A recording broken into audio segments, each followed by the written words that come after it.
What if instead of Light having the ability to kill humans with a death note, he has the added ability of killing Shinigami with a death note? An ability so overpowered, you will love this video due to Light's development of his god complex.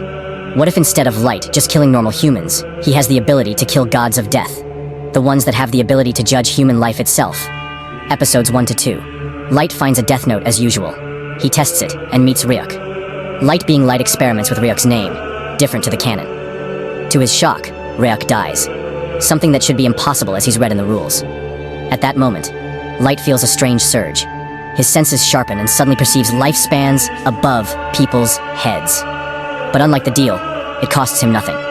Light realizes he has stumbled upon a hidden flaw in the Death Note's design. Not only can he kill Shinigami, but he inherits their power when he does so. Now before I go on, I want to say, this is not canon, so I've added a hypothetical. There's a flaw in the Shinigami King's design. The Death Notes were created by the Shinigami King, but they are not perfect. They were designed to control humans' lives, not account for outliers like Light. There exists a glitch, a loophole in the rules. If a human understands death in a particular way, like Light does, like Light's genius, it allows them to see death as more than a concept. They can turn the note back on the Shinigami themselves. No one before Light has ever tried that, so the loophole has remained hidden. This makes Light not only dangerous to humanity, but to the entire Shinigami world. The Shinigami realm feels Ryuk's death ripple through their world, but they don't understand how he could have died. Episodes 3 to 5, The Birth of Light. Light continues killing criminals as in canon, but now with Shinigami vision, he doesn't even need to test the eyes deal with Ryuk. A minor Shinigami ventures into the human world to investigate Ryuk's disappearance. Light writes his name, and suddenly his reflexes sharpen. The two Shinigami powers combined.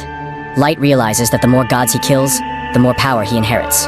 Meanwhile, L begins to investigate the Kira phenomenon. Episodes 6 to 10. Naomi Misora and early battles. Naomi Misora's subplot plays out. Light, boosted by his new perception, manipulates her with terrifying precision. By this point, another investigating Shinigami falls victim to him. Light inherits stacked perception and endurance, giving him a supernatural edge. 3 Shinigami powers combined into Light. The Shinigami realm is in chaos.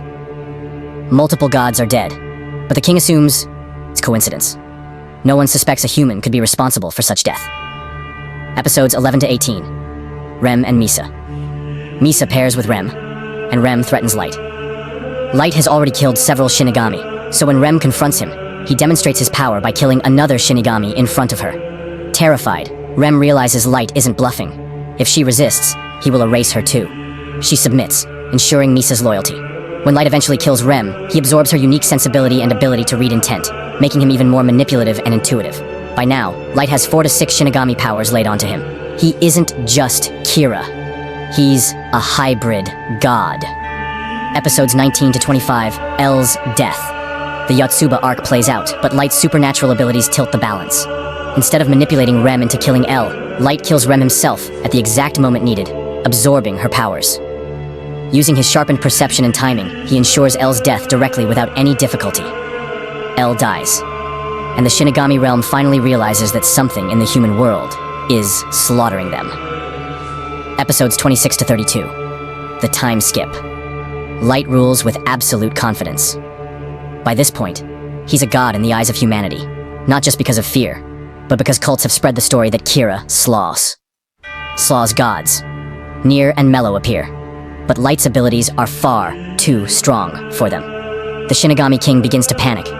Too many gods have fallen, and Light now embodies multiple Shinigami powers within a human body. Episodes 33 to 36. The Endgame. Multiple Shinigami descend into the human world as executioners. They try to find Light. They try to kill Light. They try to target him and erase him. Light kills them one after another, stacking his powers like trophies. Almost 10 to 15 Shinigami in one human. Each kill makes him more monstrous, more divine.